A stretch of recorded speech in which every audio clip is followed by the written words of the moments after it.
pixels in the image. So we actually just learn this very little filter mask, and that's not much to learn, right? So this is how the new type of network, or CNN, would typically look like. These are the building blocks. Incoming is an input image, and then we apply the learned filter masks, which give us replications of these input images. So each layer here is a feature map, but you wouldn't only apply one filter, but you would apply many of them, which leads to a stack of these feature maps, kind of a data cube. Yeah. That's what we would call a tensor. So some of you may have heard of TensorFlow, for example. That's based on the fact that CNNs here produce these tensors. And what you would then do is what's called pooling. You reduce by a quite simple operation the resolution of these masks. So this was a 24 by 24 mask here, and you just, by for example averaging pixels in a local surrounding, you drill that down to a 12 by 12 mask, just to keep control of the overall dimensionality of the data that runs through the networks. And typically the last layer then would be a decision layer, which grabs, so each neuron here is connected to the neurons inside these feature maps, and that would make a decision, right? For example, you give an input image, and the output of a certain neuron here tells you that there's a dog present in the image. That's CNNs in a nutshell. So it gets more interesting if we expand this architecture by taking this block and using it multiple times. So we basically stack multiple blocks on top of each other. Marcus already had a slide in his presentation where you saw that the first network detects edges, second network detects eyes. Sorry, the second layer would detect eyes, and the third layer would detect faces. I have pretty much the same image from a network that's trained to recognize not only faces but all kinds of objects. And you can see the same effect here. So that's an illustration of what happens in the very first convolutional layer of the network. And this is a visualization of the filter masks. Not sure if you can recognize that from above there. Yeah, let's hope you do. You can see that these filters here are pretty simple. So basically they will detect edges in the image, certain color transitions. So this is not very informative in a sense. If you take the output of this first layer and run it through a second layer, you get already more complex filters. So these will be filters that recognize certain texture elements, like roundish things, corner-like things, and so on and so forth. And if I continue that for a couple more layers, I get stuff like this. So for example, this here will be a filter map or a neuron somewhere in the fifth layer that's obviously specialized on recognizing text. So this here is an illustration of the filter mask, and this is an example of input image content that's highly activated by it. And you can see that this is actually tied to semantics. So this is a detector for flowers, this is a detector for birds or reptile eyes, a detector for bicycles, and so on and so forth. Okay, ending this introductory phase with one sample network that I'll get back to later. It's the Inception v3. So a bit of history on these CNNs. The idea has been around for a very, very long time, but interest in this particular architecture spiked quite recently. Namely in 2012, there's a large-scale benchmark in image recognition, which is called the ImageNet benchmark. And these are the error rates plotted over the recent years. And in 2012, there was a break. So before this, people used mostly kernel-based methods, typically SVMs. And then suddenly, one group came around, and they worked with the CNN, and that was much better than everything else that was there before. So this is like a huge gap, and that surprised everyone.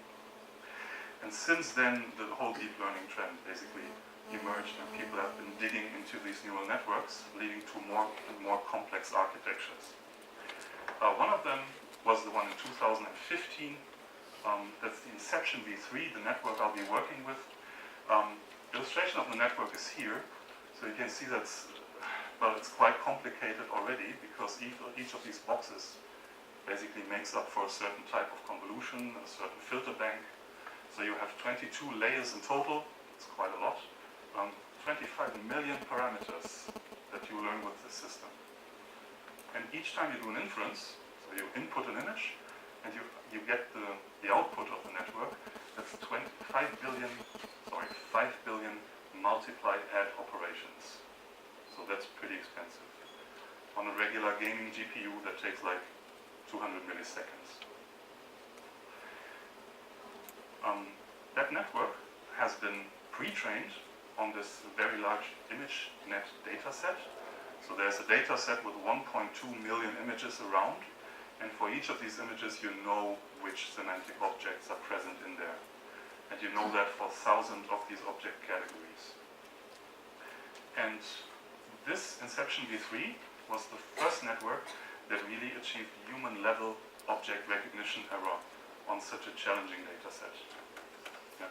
You can see a few results up here. For example, this here, this input image is a leopard. Right? And the network recognizes that. You may say, okay, that's pretty simple, but even we as a group would have a certain margin of error on this picture. Because other classes, you have 1,000 categories, and other categories include jaguar and a cheetah. So me, for myself, I wouldn't have been 100% sure which type of cat that was. Right?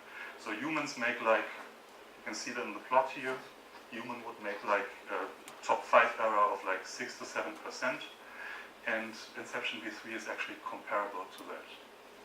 So that's pretty good object recognition performance. And the nice thing about these models is that people now start sharing them. So this is what we call transfer learning. People have looked into taking this huge, elaborately trained network and then applying it to different problems. And that's simple these days, because whenever some researcher designs a new network and he learns it and seems to do well, people just upload that on the internet. Yeah, so you can find stuff at a model zoo, for example. And then you can go download the network and apply it to your own problem. And the whole tooling for that is really great, so that's not that much of an effort. And that's pretty much what we did in our first project. I'm going to tell you about that. Okay, project number 1. That's image graphics retrieval. And let me first illustrate you the challenge. So what is this about? We were basically running a small research project for 1 year, which was quite applied. And the goal was the following. We wanted to realize a 2D to 3D image graphics search. Here's an illustration of that. So that's our demo, and I can basically take my smartphone, take a photo of a certain object in my surrounding. In the following, I will use chairs as a running example, because our application partner was interested in applying this to furniture. So I take a picture of a chair, and the system has a repository of 3D models in the back end, 3D models of furniture, and the system is supposed to retrieve the best matching 3D model that best fits this photo. So, sounds simple. It's still a challenging problem. One thing you need to keep in mind is that the 3D model we want to retrieve may not exactly match the 3D model here.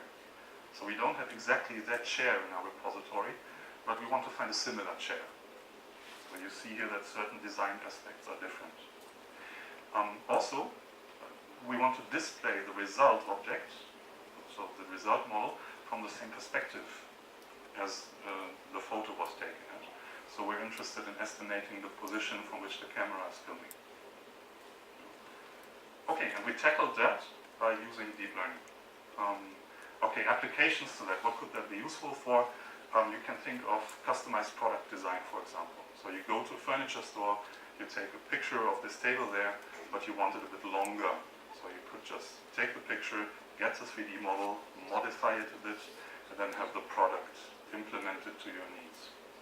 Right. Or different kinds of products you could even print these days if you think about 3D printing. Okay, the challenges we had to solve in the project are threefold. First of all, given a photo, we want to recognize which 3D model matches best. This is a challenge pretty close to what's known as 3D object recognition. Second challenge is, given a photo, can I find out from which perspective the camera is looking? And keep in mind that this is a chair that we may not know. We just have a bunch of reference chairs that may look different, may look the same. Third challenge is, as people upload 3D models to the system, they may model them from different perspectives. So chairs may be rotated, for example. And we need to align them first to show a coherent front direction. So we have a shape matching problem there. The stuff I'll be talking about in most detail is pose estimation. Given a photo, from where is the camera looking? Okay, how did we tackle that?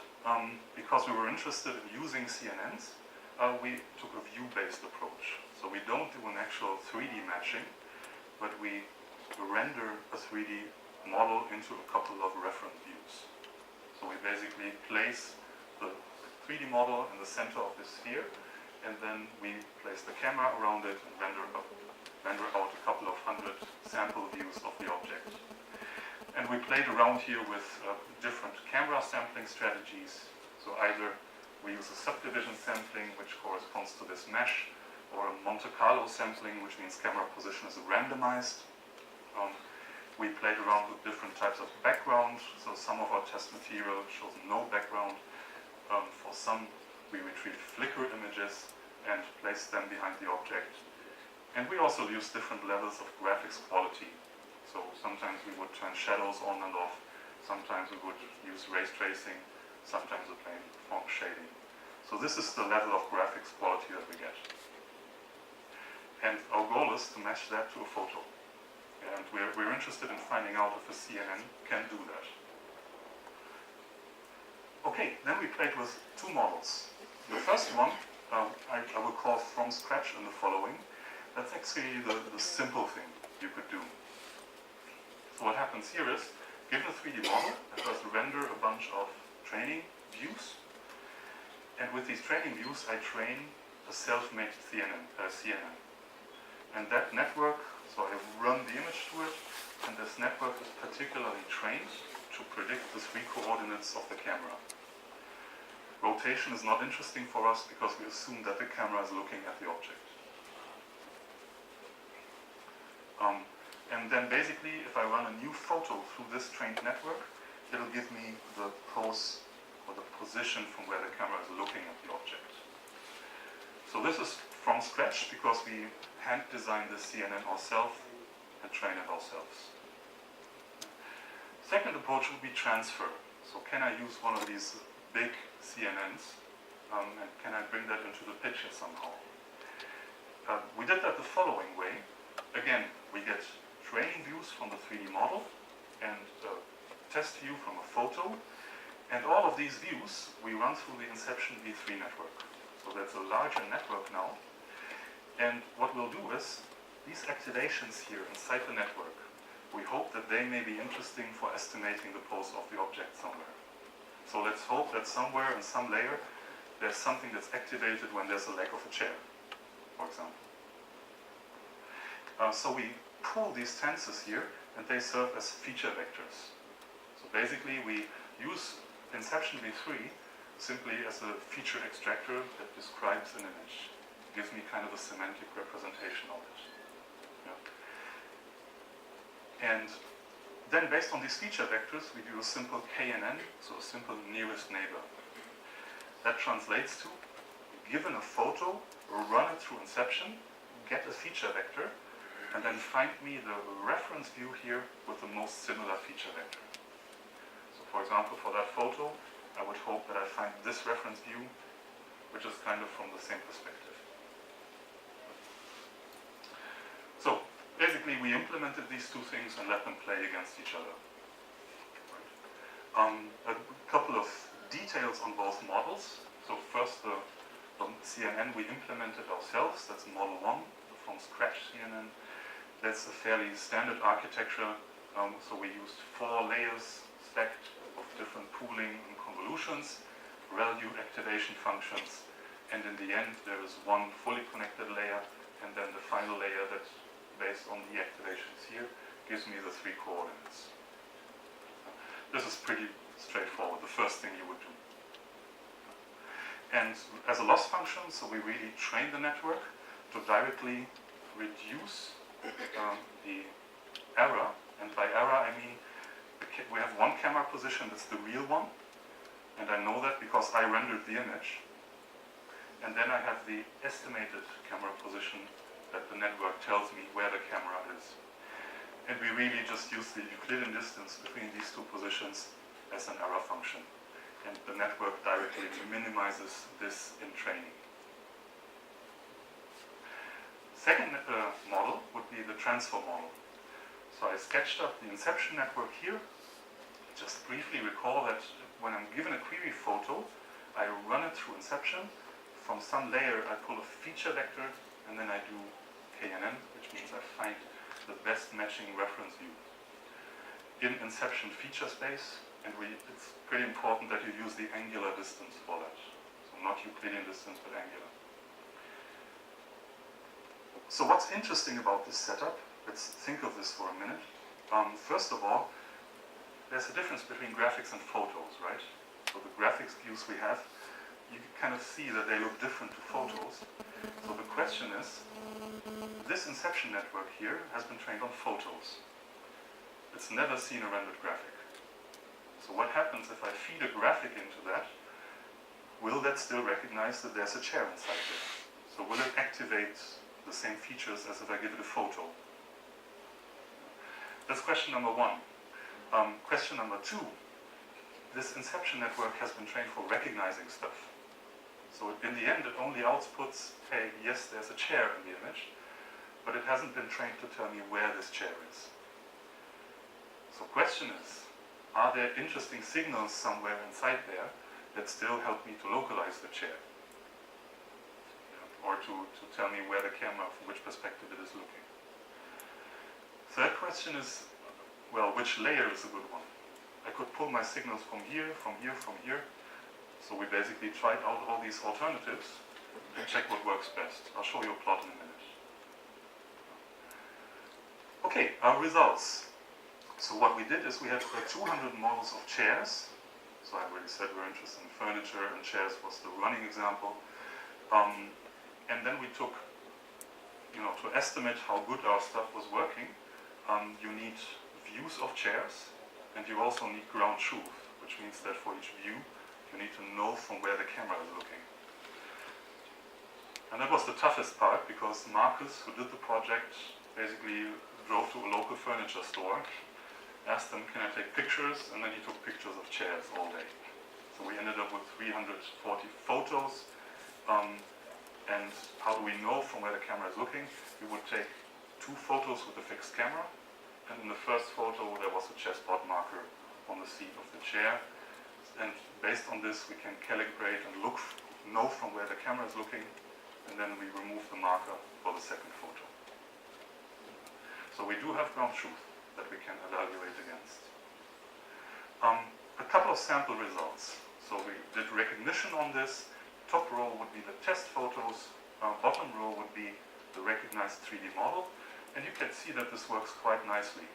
So intrinsically, this neural network kind of finds a good compromise between color changes and shape changes. Right, so for this one, it doesn't rely on color, it finds me something of different shape.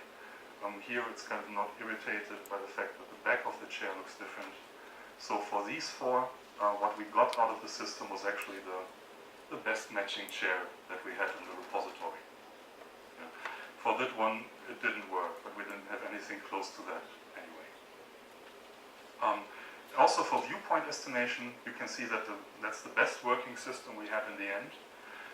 That works quite good as well. So you can see that for a chair like this, we have nothing similar to this in the repository, but still the best matching view is from a similar perspective. So that seems to be pretty solid for viewpoint estimation. Okay, quantitative results. So the setup was that for each 3D model that we have, we use between 200 and 400 training views from around the object. And the accuracy measure we used was the difference in angle. So if the camera was looking from here, and the network says it's looking from here, we use the angle between the 2 views. And 0 degrees would be optimal, right? Because then the both viewing directions match exactly. Yes. Question to you. I showed you the Inception Network, and I was saying it's unclear which layers work best. Right? So what's your intuition? Would you say that layers from early layers work best, bottom layers, or top layers of the network? Any thoughts? Top layers? Top layers? Why?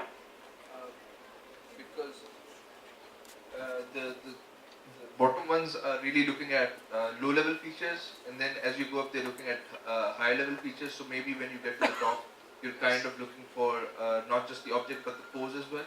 Yeah, that's a good point. So you said the features in the bottom layers, the very first layers, they're just not powerful enough. That's basically what you said. Yeah. And that's a part of the story. So I'll show you the plot here. This is the inception layer that we pull our features from, and you have the error on the y-axis. So lower is better. And you can see that it's kind of U-shaped.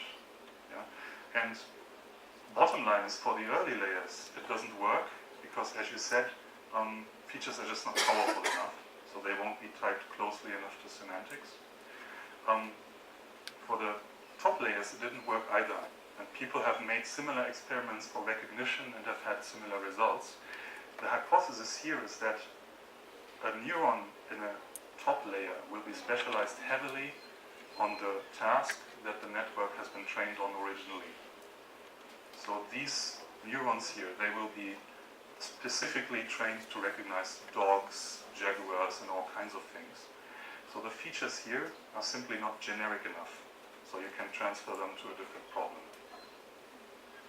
So what we used in the end is layer 7 that looked quite good, and keep in mind that this is already quite high dimensional. So the data we pulled from that layer, that's almost 800 of these feature maps, and each of them has an 8x8 resolution. So they scale down already quite intensely, but it's many of them. Okay, then even more interesting, we compared our two models. So does the from-scratch network or the transfer network do better? And what you see here is, we first tested on graphics. These are these two bars here. So we used graphics test material. And here you see that the from-scratch network actually does better. We trained it particularly on that material, so it gives us an angle error of like 11 degrees, and the inception-based system is less specialized on that content, and it does a bit worse. The interesting stuff is, of course, to apply that to photos. So that's what we did with the blue bars here. And here it's a different story. So the CNN we trained on graphics, that's this bar. It's almost 30 degrees of angle error, which means that it doesn't really work. Right?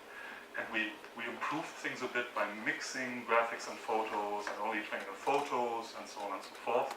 But the best working system we got in the end was actually the inception-based one. So you just take the pre-trained inception model, you use it, and you pull the right features from it, and then do something very simple with it, and that already gives you, given that the problem is quite challenging, that's an okay performance. Sample results. On the left-hand side, that's from our self-made CNN. For example, this would be 30 degrees in angle error. So you see that this is kind of not the same view, right? The 13.5 degrees, that's this example, that's quite a good match, actually. So we get a good perspective from where the camera is looking. Okay, how am I doing in time? Do I need to be off? 5 minutes, okay. 5 quick minutes to tell you about the second project. So what we just saw is domain drift, right? So the CNN that we train on graphics, it doesn't really apply to photos. And that's bad, because graphics would be a really cool way of training CNNs, because we can generate virtually infinitely much training material. So we need to tackle this domain drift somehow. So we had another student look into another project. I don't know if you guys know Shoaib. Some nodding, yes. So Shoaib from NUST. And Shoaib joined us in Wiesbaden for a summer internship in 2016. And out of that became a longer stay, so he's now actually at DFKI in Kaiserslautern, where we all graduated from. And he did really, really well in this. His challenge was segmenting an object. So here you see the squirrel again. Uli had that in his presentation, so the guy before me. And that's actually in Uli's lab and a collaboration with Uli. Right. Shoaib's goal was to segment the object from the background. So given this image, produce something like that. And he had a 3D model of the object. Yes. And of course, a cool way of generating training data for this and training a neural network would be to combine the 3D model with Flickr backgrounds, for example. That's done here. That's a picture from Flickr. There's the tiny model. And this is the segmentation mask. So we can render training data as much as we want. That was our idea. And then Shoaib worked on that, and he got really cool results on the synthetic data. So our goal was to localize this drill here in the image. And on the synthetic data, whenever he would use the rendered drill, it would work really, really well. But as soon as he took a photo with the real-world drill, results severely deteriorated. And that's exactly the same effect, right? So in graphics material, you have slight differences in pixel statistics than in photos. So what Shoaib worked on to get over that is called adversarial domain adaptation. That's something that people are quite interested in these days. He actually used a paper from CDPR this year as a basis. Let me give you a brief overview. Basically, in this paper, they describe a way of adapting a classifier to a new domain. In the paper, that was digits. So they basically trained on digits from Google Street View images, I think. And they wanted to check how well this system would apply to handwriting. And of course, there's quite a strong domain change between the two. And keep in mind that on the source domain, which is the one you can train on, you have as many labels as you want. So you can train a full neural network. But on that domain, you have only the images. You just know, hey, this looks different, but you don't know that this is a 4 and this is a 3. And for Shoaib, the situation was similar. This is a rendered graphics material where he has all the control about ground truth. And these are the photos where you just have the photos but nothing else. So what we want is an unsupervised adaptation. An adaptation that adapts to this content without making use of labels, because you don't have them. And the idea of this approach, it's quite interesting. What would be a good network trained on this content? The danger with domain drift is that the network that we train over-adapts to the peculiarities of this domain. Yeah.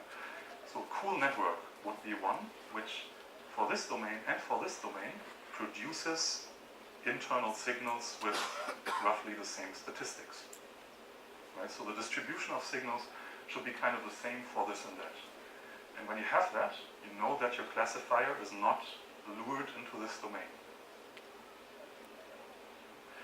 So what Shoaib did, and what's the idea of the paper, is called adversarial training.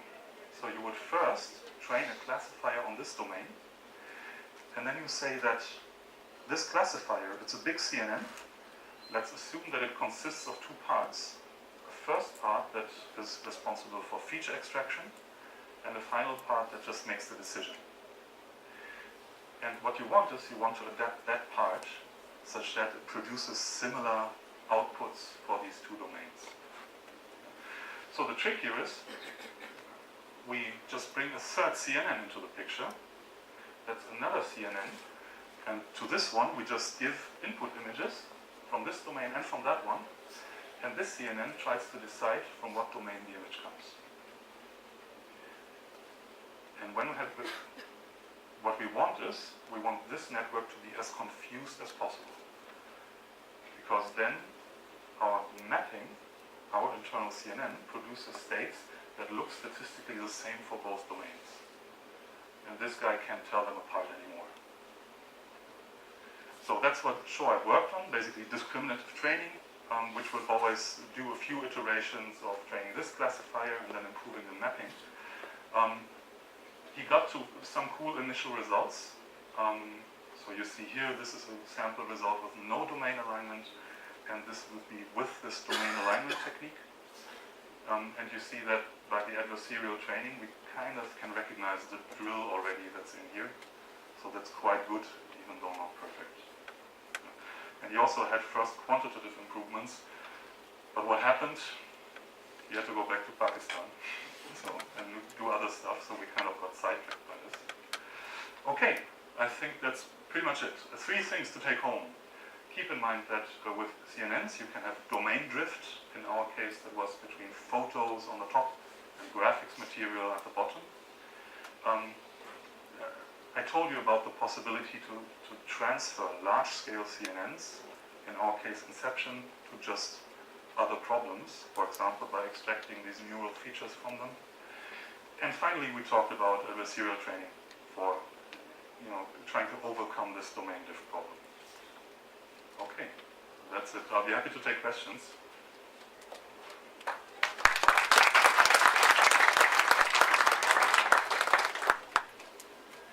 Are there any questions? Yeah, so we're short of time, so we'll just take 1 or 2 questions. So when we do the domain adaptation by adversarial training, which CNN do we actually use in the end for the decision? Yeah, it's 3 steps. So you first, that's actually here. You first do pre-training of the original on the source domain, so for us that would be graphics. Then you have this step where you train the discriminator, and based on this you adapt the mapping. Then you take this mapping and plug it into the original CNN. That's a good question, very nice. In the first example, you used just 340 pictures for the training. Mm-hmm. Just 340 pictures. Model was trained on the basis of 40 photos only. You mean the resolution of the photos? The first one, you said 340 photos of chairs were used to train. Yes. That was the test data. So 340 was what we used to assess how well our method was working, because we had to acquire them by hand. It was a day of work. So there we couldn't get to more, unfortunately. Training happened on 200 views per 3D model, which was 40,000 views in total. All right, let's thank the speaker once again.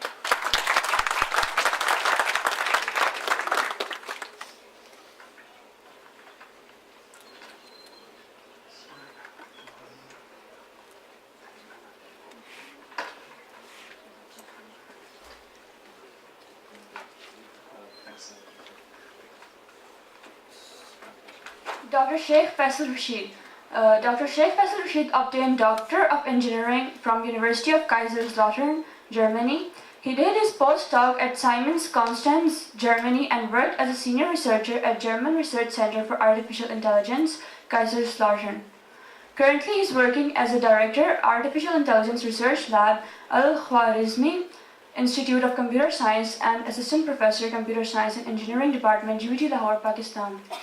He is also serving as a Vice President, Pakistan Pattern Recognition Society, which is officially affiliated with International Association for Pattern Recognition. His area of interest includes thermal imaging, document image analysis, OCR, deep learning, and information extraction. He will be presenting on Artificial Intelligence Meets Internet of Things.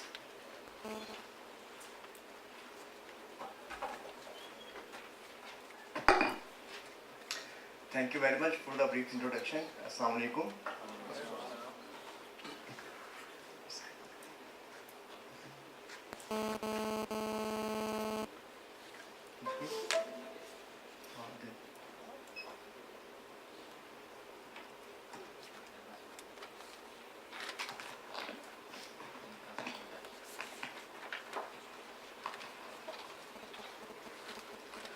So, good afternoon. So we are already behind the schedule, so I will try my level best to conclude as early